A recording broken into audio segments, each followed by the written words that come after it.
Financial markets పై పట్టు సాధించాలనుకునే వాళ్ళు Revanth conduct చేసే వెబినార్ కోసం ఈ నెంబర్ కి కాల్ చేయండి. నమస్తే, వెల్కమ్ టు సుమన్ టీవీ. నేను విష్ణు. ప్రస్తుతంతో పాటు certified financial planner doctor Bachchu Anil Kumar garu ఉన్నారు. వారితో మాట్లాడదాం. సార్ నమస్తే. సార్ అనిల్ కుమార్ గారు. నమస్కారం విష్ణు గారు. సార్ అనిల్ గారు, మార్కెట్లో కొంతమంది ఇన్వెస్టర్స్ అనేవాళ్ళు ఉంటారు. ఎలా ఉంటారంటే ఏదైనా కొత్త ఐపీఓ వచ్చినా, కొత్త ఎన్ఎఫ్ఓ వచ్చినా, ఇంకేదైనా కొత్త ఇన్వెస్ట్మెంట్ అవెన్యూ వచ్చినా వెంటనే ఇన్వెస్ట్మెంట్స్ పెట్టాలని ఆలోచిస్తుంటారు. దానికి సంబంధించి టెన్షన్ పడుతుంటారు, దానికి సంబంధించి రీసెర్చ్ చేస్తుంటారు. అంటే ఎలా ఉంటుందంటే మార్కెట్లోకి ఏ ఒక్క కొత్త ఇన్వెస్ట్మెంట్ ప్లాట్ఫామ్ వచ్చినా దాంట్లో ఎంటర్ అయిపోవాలని చూస్తుంటారు కదా. మరి ఇటువంటి ఇన్వెస్టర్స్ గురించి మీరు ఏం చెప్తారు? ఏమంటారు అసలు ఇటువంటి ఇన్వెస్టర్స్ని?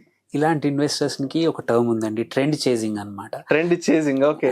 Trend chasing investors or fad based investment. అంటే కొత్తగా ఏది వస్తే అది ఒక అద్భుతంగా చూస్తారు, ట్రెండ్ ని ఫాలో అవుతా ఉంటారు అనమాట.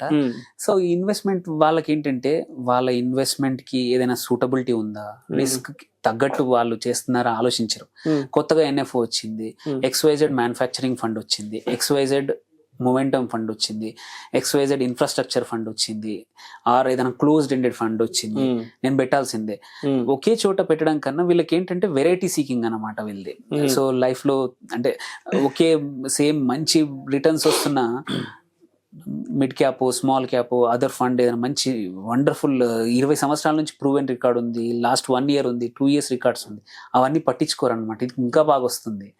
అండ్ యూజువల్లీ ఏంటంటే ఇంకొక పెద్ద అపోహ ఏంటంటే కొత్త ఫండ్ ఎన్ఎఫ్ఓ వచ్చేప్పుడు యూజువల్లీ ₹10 ఎన్ఏవితో యూనిట్ అలాట్ అవుతుంది.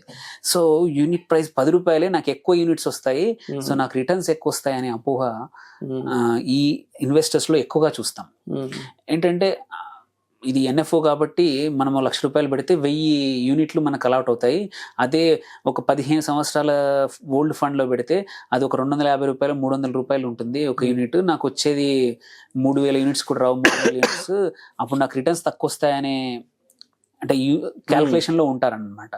బట్ ఇంపార్టెంట్ ఏంటంటే వెదర్ ఫండ్ ఓల్డ్ అయినా, ఎన్ఎఫ్ఓ అయినా, కొత్త ఫండ్ అయినా కానీ ఒక టైంలో ఎక్స్వైజెడ్ మనం పెట్టిన 1 year అనుకోండి, ఆర్ 11 months, 2 years టైంలో ఈ ఫండ్ ఎంత పర్ఫామ్ చేసింది అనేది ఇంపార్టెంట్. అంటే ఎంత గ్రోత్, ఎంత రిటర్న్స్ ఇచ్చింది అనేది ఇంపార్టెంట్. కానీ వెదర్ నీ దగ్గర ఎన్ని యూనిట్స్ అని ఉన్నాయి ఇంపార్టెంట్ కాదు. నీ దగ్గర 1000 యూనిట్స్ ఉండని 10%తో గ్రో అయింది అనుకోండి, అంతే రిటర్న్స్ వస్తుంది. అదే ఈక్వలెంట్ ఓల్డ్ ఫండ్ లో తీసుకున్న అక్కడ కూడా 10% పెరిగింది అనుకోండి, you will have same return. So growth rate is important than number of units. And ఈ ట్రెండ్ సీకింగ్, ట్రెండ్ బేస్డ్ ఇన్వెస్టిట్లు ఎవరైతే చూస్తూ ఉంటారో, నేను క్లాసిక్ ఎగ్జాంపుల్ ఒక కేసు ఉంది. రీసెంట్గా ఒక కొత్త క్లయింట్ వచ్చారు. సార్ నేను చాలా పెట్టాను మ్యూచువల్ ఫండ్స్లో, కొంచెం ఒకసారి పోర్ట్ఫోలియో చూడండి, మంచి ఫండ్స్ చెప్పండి సార్ అన్న. సరే అండి, తప్పకుండా చెప్తాను అని తీసుకున్నాను. మీరు నమ్మరు, 34 డిఫరెంట్ ఫండ్స్ ఉన్నాయి అందులో. అన్ని 1,00,000, 2,00,000. తీరా చూస్తే ఒక 70-80 lakhs ఉండొచ్చు, డీసెంట్ పోర్ట్ఫోలియో అయి ఉండొచ్చు. బట్ 34 రకాల ఫండ్స్ ఉన్నాయి.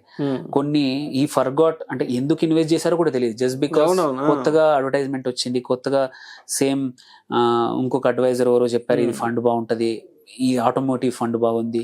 అంటే దెర్ ఈస్ నెవర్ అంటే ఒక లాజిక్ లేదు ఫైనాన్షియల్ ఇన్వెస్ట్మెంట్స్ కి. సో లాజిక్ లేకుండా ఇంత చేయడం వల్ల ఏంటంటే ఫ్యూ థింగ్స్ ఉన్నాయి ఇష్యూస్. ఒకటి, too much diversification. Second, you don't know, అంటే ట్రాకింగ్ ఉండదు నీకు. అంటే మంచి రిటర్న్స్ వస్తున్నాయా లేదా, ఆన్ ద హోల్ చూసుకుంటే యావరేజ్ అవుట్ అవుతుంది నీ పోర్ట్ఫోలియో. వెరాజ్ ఒక ఎఫిషియెంట్గా నువ్వు హయ్యర్ రిటర్న్స్ నువ్వు పెట్టిన ఇన్వెస్ట్మెంట్కి రావు. ఒక ప్లాన్ లేదు. సో ప్లాన్ లేని చోట ఎప్పుడైనా సరే మనం ప్లాన్ లేకుండా ట్రావెల్ చేస్తే ఎలా ఇబ్బందులు పడతాం, సేమ్ కూడా ఇన్వెస్ట్మెంట్ కూడా ఒక జర్నీ లాంటిదే. సో నువ్వు ప్లాన్ లేకుండా ఎవరు చెప్పితే, ఎవరు చేస్తే అటువైపు అక్కడ కొంచెం ఇక్కడ కొంచెం పెట్టడం వల్ల నీకేమైనా ఇబ్బంది వస్తే ఇవన్నీ పూల్ చేయడం, మళ్ళీ విత్డ్రా చేయడం కూడా కష్టం, టూ మెనీ ఉండడం వల్ల. సో ట్రాక్ చేయడం కష్టం, అండ్ పర్ఫార్మెన్స్ ఇవాల్యుయేట్ చేయలేము. Exactly. And are they suitable for you or not అనేది కూడా తెలియదు మనకి. కొన్ని కేసుల్లో ఈ వీళ్ళ క్లాసిక్ ట్రాప్ ఏంటంటే, ఇట్లాంటి ట్రెండ్ బేస్డ్ ఇన్వెస్ట్మెంట్ ఎవరైతే ఉన్నారో వీళ్ళు అవసరం లేకుండా సెక్టర్ బేస్లో కూడా పెట్టేస్తారు. బికాస్ సెక్టర్ ఫండ్స్ రెగ్యులర్గా వస్తూ ఉంటాయి. మేజర్ డిసడ్వాంటేజ్ ఏంటంటే ఈ ట్రాప్ ఏంటంటే, సెక్టర్ ఫండ్స్ వచ్చేసి సైక్లికల్ నేచర్ ఉంటాయి. They don't perform continuously at a same rate. Sudden గా ఆటో సెక్టర్ డౌన్ అయింది అనుకోండి, automotive funds will down for 2-3 years కూడా అవ్వచ్చు. Classic example pharma funds. Covid టైంలో pharma funds peaked like anything. Okay, ఎందుకంటే ప్రతి ఒక్కరు మెడిసిన్స్ కొనేసి జాగ్రత్త కోసం అన్ని కంట్రీస్ స్టాక్ పైల్ చేసుకున్నాయి. అండ్ ఆ తర్వాత ఏమైంది, పోస్ట్ కోవిడ్ అందరి దగ్గర స్టాక్స్, అందరూ హెల్త్ మీద కాన్షియస్ తీసుకోవడం చేయడం వల్ల, అండ్ అన్నిటికన్నా ఇంపార్టెంట్ అందరూ లాక్డౌన్లో ఉండడం వల్ల కొత్త రోగాలు కానీ కొత్తవి కానీ అంత ఈజీగా చేరుకోవడం వల్ల సడన్ గా 2.5 years pharma sector was down. అప్పుడు భూమి ఉందని పెట్టిన వాళ్ళందరూ వెదర్ ఇట్ ఇస్ సూటబుల్లా కాదా తెలియకుండా ఇట్లా పెట్టి స్టక్ అయిపోయి ఉంటారు. Same with infrastructure, classic example. Few years back infra funds gave high returns అని ఆ టైంలో అందరూ పెట్టేశారు. ఆ కొత్త ఏఎన్ఎఫ్ వస్తే అందులో పెట్టేశారు. బట్ ఆఫ్టర్ దట్ 4-5 years, ఎందుకంటే పెద్ద పెద్ద రోడ్ ప్రాజెక్ట్స్ లో చాలా కంపెనీస్ ఫెయిల్ అయ్యాయి. They are not able to finish the projects. వాళ్ళు తెచ్చిన లోన్స్ కట్టలేక కంపెనీస్ లిస్టెడ్ పోయాయి, వాల్యూ పోయింది. సో ఫండ్స్ పర్ఫార్మెన్స్ అనేది అబిస్మల్, అంటే చాలా ఘోరంగా అయిపోయింది. సో ఇట్లాంటి ట్రాప్స్ లో పడి నువ్వు హార్డ్ ఎర్న్డ్ మనీ తీసుకెళ్ళి నీకు సూటబుల్ కానీ సెక్టరల్ ఫండ్స్ లో మనం పెట్టేసి ఇరుక్కుపోతాం అనమాట. సో అందుకే ఇది కొంచెం కంట్రోల్లో ఉంచుకొని బిహేవియర్, మీరు కొత్త ఎన్ఎఫ్ఓలో పెట్టడం తప్పు కాదు, బట్ అది మనకు సూట్ అవుతుందా లేదా, ఆ ఫండ్ మేనేజర్ ఎవరైతే ఆ ఫండ్ మేనేజ్ చేయబోతున్నారో వాళ్ళ లాజిక్ కరెక్ట్ ఉందా, ఇంతకుముందు తన హిస్టరీ ఏమైనా ఉందా చూసుకొని పెడితే, and at the end of the day maximum ఏంటంటే 7-8 ఫండ్స్ కన్నా ఎక్కువగా వెళ్తే పాలు ఎలా పలచన అవుతాయో నీళ్లు పోస్తే సేమ్ ఇన్వెస్ట్మెంట్ లో కూడా too many funds will make నీ స్టైల్, నీ రిటర్న్స్ ని పలచనే అవుతుంది కానీ రిటర్న్స్ పెరగవు.